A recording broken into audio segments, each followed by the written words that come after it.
Les Game & Watch de Nintendo, ce sont les ancêtres des jeux électroniques. À la fin des années 70, Nintendo est une entreprise qui prospère dans le domaine des jeux de société et des jouets pour enfants.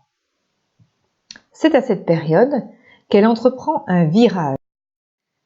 Un virage dans les jeux électroniques, un marché naissant à l'époque qui se concrétisera, entre autres, par la sortie des Game & Watch au début des années 80.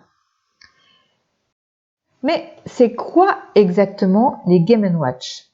Ce sont des jeux électroniques de poche qui doivent leur nom au fait que l'appareil embarque une horloge et peut donner l'heure à tout moment et servir de réveil. Donc voici justement le premier Ball. En fait, au départ, il s'adresse aux adultes. Rapidement, ce jeu, le Ball, fut suivi par la suite de nombreux autres modèles répartis dans des séries. Mais toutes les séries ont des caractéristiques communes. La première caractéristique, c'est qu'une console égale un jeu. Les jeux sont installés directement dans les circuits des appareils. Il faut donc se procurer une nouvelle console à chaque fois que l'on désire essayer un nouveau jeu.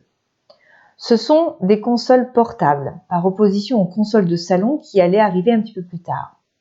Ce sont des jeux addictifs au graphisme minimaliste. Ces consoles sont effectivement assez rudimentaires.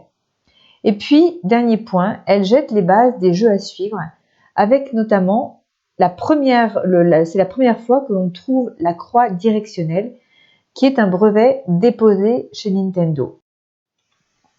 Mais aussi, ces Game & Watch voient la naissance de personnages clés dans l'histoire de Nintendo.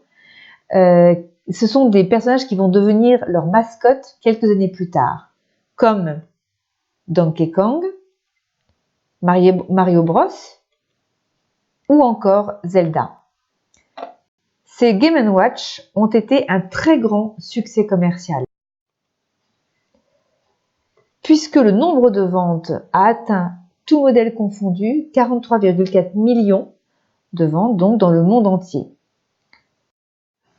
L'épopée Game & Watch aura duré 11 ans, de 1980 à 1991, a été constitué de 10 séries et de 59 jeux différents, ce qui en fait le type de console à la plus grande longévité de Nintendo.